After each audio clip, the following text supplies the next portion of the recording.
घरात भाजीला काही नसते त्यावेळेला तुम्हाला सुद्धा असा प्रश्न पडतो काय की आज भाजीला काय बनवायचं? हा प्रश्न प्रत्येक गृहिणींना पडणारा आहे. तर आज आपण घरात भाजीला काहीही नसताना फक्त 10 मिनिटात बनवता येईल अशी चमचमीत भाजी बनवतोय. करायला खूप सोपी आहे, चवीला एकदम भारी. चला तर करायला घेऊयात. यासाठी इथे एक कांदा घेतलेला आहे. कांदा बारीक बारीक असा चिरून घ्यायचा. यानंतर एक टोमॅटो सुद्धा घेतलाय, तो सुद्धा असा बारीक बारीक चिरून घ्यायचा. चला आता पुढची तयारी करूया. आता एक वाटण बनवण्यासाठी आपण मसाला बनवणार आहोत.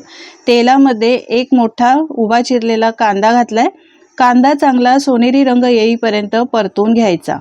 वाटणाचा मसाला जितका चांगला भाजता येईल तितका चांगला भाजायचा, म्हणजे या भाजीला चव खूप छान येते.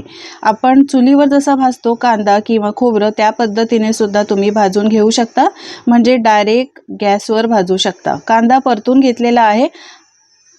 यानंतर एक वाटी सुक्या खोबऱ्याचे काप घेतलेले आहेत. तुम्ही इथे ओल्या खोबऱ्याचा सुद्धा वापर करू शकता. कांदा खोबरं चांगलं परतून घ्यायचं. आपण जसं चुलीवर भाजतो ना, काळं करतो एकदम, त्या पद्धतीने भाजून घ्यायचं आहे. तुम्ही डायरेक्ट गॅसवर सुद्धा कांदा आणि खोबऱ्याची वाटी असते ना सुक्या खोबऱ्याची, ती भाजू शकता. कांदा आणि खोबरं पाहू शकता एकदम स्लो फ्लेमवर चांगलं भाजून घेतलेलं आहे. अशा पद्धतीने भाजून घ्यायचं.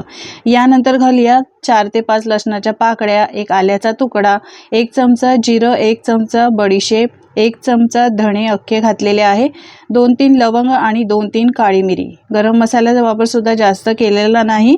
लहान चमचे असतात ना, ते चमचे भरून घेतलेले आहे. मिक्स करून भाजून घ्यायचे 1-2 मिनिटं. यानंतर कोथिंबीर घातलेली आहे. कोथिंबीरच्या काड्यासकट. कोथिंबीरच्या काड्यांना खूप छान चव असते, त्यामुळे त्याचा वापर नक्की करा. व्यवस्थित असं मिक्स करून परतून घ्यायचं आहे. मस्त असा या मसाल्याचा सुगंध येतोय. भाजून झालाय, थंड करून घेऊया. मसाला पूर्णपणे थंड करायचा आणि त्यानंतर मिक्सरच्या भांड्यामध्ये घालायचा.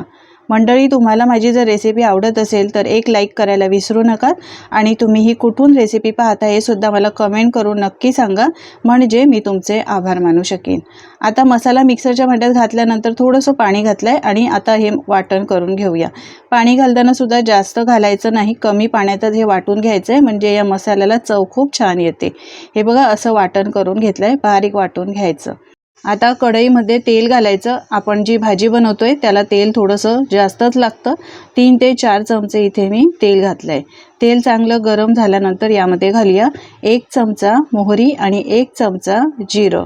मोहरी आणि जिरं चांगलं तडतडलं, मस्त असा सुगंध यायला लागल्यावर यामध्ये घालायची आहे हिंग पावडर. मस्त असा हिंग पावडरचा या भाजीला सुगंध येतो, यासाठी त्याचा नक्की वापर करा, शिवाय पचनाचा त्रास सुद्धा होत नाही.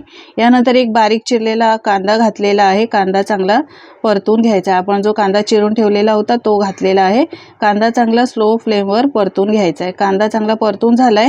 यानंतर चिरलेला टोमॅटो सुद्धा घालूया. तर टोमॅटो सुद्धा मऊ होईपर्यंत चांगला मिक्स करून घ्यायचा आहे. झटपट बनणाऱ्या भाजीची रेसिपी बरेच अपलोड केलेले आहेत मंडळी, ते सुद्धा एकदा नक्की पहा. कांदा टोमॅटो परतून घेतल्यानंतर चवीप्रमाणे मीठ यामध्येच घालायचं आणि मिक्स करून घ्यायचं आहे, म्हणजे कांदा आणि टोमॅटो अजून चांगला मऊ होईल. मिक्स करून घेतलंय. आता आपण घालूया यामध्ये मसाले. तर पाव चमचा हळद पावडर, यानंतर 1 चमचा धणे जिरे पावडर मिक्स होती ती घातली आहे, 1 चमचा लाल तिखट आणि 1 चमचा काळा मसाला घातलाय, 1 चमचा घालूया गरम मसाला. तुमच्याकडे काळा मसाला नसेल तर तुम्ही कांदा लसूण मसाला असेल तो घालू शकता, किंवा लाल तिखट नुसतं घातलं ना तरी सुद्धा चालेल आणि गरम मसाल्याचा वापर करा. पण काळा मसाला किंवा कांदा लसूण मसाला घातला तर या भाजीला चव खूप छान येते. सगळे मसाले या तेलातच चांगले मिक्स करून परतून घ्यायचे आहेत. हे बघा, व्यवस्थित असे परतून घेतले म्हणजे याला रंग सुद्धा खूप छान येतो. यानंतर आपण यामध्ये घालूया वाटण. जे वाटण केलं होतं ते सगळं वाटण घालायचं आहे. वाटण घातल्यानंतर या तेलामध्येच मसाल्यांमध्येच हे वाटण चांगलं मिक्स करून 1-2 मिनटं परतून घ्यायचं आहे, जोपर्यंत याला तेल सुटत नाही. म्हणजे आपण जी भाजी बनवतोय ना, त्यामुळे त्या भाजीला खूप छान अशी चव येते. आपण आधीच मसाला भाजलेला आहे, तरी देखील या मसाल्यांमध्ये आपण हे चांगलं परतून शिजवून घेऊया. वाटण छान शिजवून घेतलेलं आहे, तेल सुटलेलं आहे. आता यामध्ये पाणी घालायचं आहे. तर ज्या मिक्सरच्या भांड्यात वाटण केलंय त्यामध्येच घालून मी पाणी घातलेलं आहे.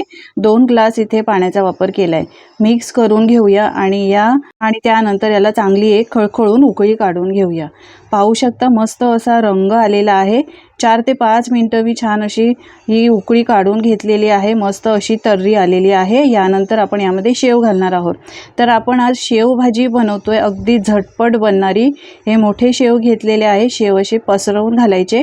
आता हे शेव पसरवून घालण्यापूर्वीच आपल्याला ही आमटी आहे, ती भाजीचा रस्सा आहे तो चांगला उकळून घ्यायचा आहे, शिजवून घ्यायचा आहे। त्यानंतर शेव घालायचे आहे। यानंतर बारीक चिरलेली कोथिंबीर घालायची आहे, मिक्स करून घ्यायचं आहे। आता याला जास्त शिजवायची गरज नाही, फक्त एक उकळी काढून घ्यायची। कारण ही शेवभाजी शेव घातल्यानंतर जास्त शिजवली तर एकदम शेव यामध्ये मेल्ट होतील, जास्त शिजले जातील आणि चवीला चांगले लागणार नाही। नाहीतर तुम्ही असं करू शकता, जेवण वाढते वेळी जेवण घेते वेळी शेव ताटात घ्यायचे, त्यानंतर ही करी आहे ती बनवलेली घालायची आणि त्यानंतर तुम्ही खाऊ शकता। मस्त गरमागरम आपली ही 10 मिनिटात बनणारी शेवभाजी तयार झालेली आहे। चवीला खरंच खूप छान लागते मंडळी। तुम्ही कधी बनवली नसेल तर एकदा या पद्धतीने बनवून बघा आणि तुमचे अनुभव माझ्यासोबत शेअर करा। तुम्ही कोणत्या पद्धतीने शेवभाजी बनवता किंवा भाजी नसेल घरात तर तुम्ही कोणती रेसिपी बनवता हे सुद्धा मला कमेंट करून नक्की सांगा, म्हणजे पुढच्या वेळेस मी तुमची रेसिपी बनवून अपलोड करण्याचा प्रयत्न करेन। मस्त अशी चमचमीत आपली झणझणीत शेवभाजी तयार झालेली आहे। चपातीबरोबर खा, भाकरीबरोबर खा किंवा पावासोबत, नाही तर फक्त भातासोबत खाऊ शकता। ही शेवभाजी चवीला इतकी भारी लागते ना की तुम्हाला भूक नसेल तरी देखील 2 चपाती खाणार असाल तिथे तुम्ही 4 चपाती आवर्जून खाल। खूप मस्त लागते, करून बघा। आजची रेसिपी कशी वाटली कमेंट करून नक्की सांगा। आवडली तर लाईक, शेअर आणि सेव्ह करा। अशा चमचमीत रेसिपी पाहण्यासाठी चॅनलला सबस्क्राईब करा।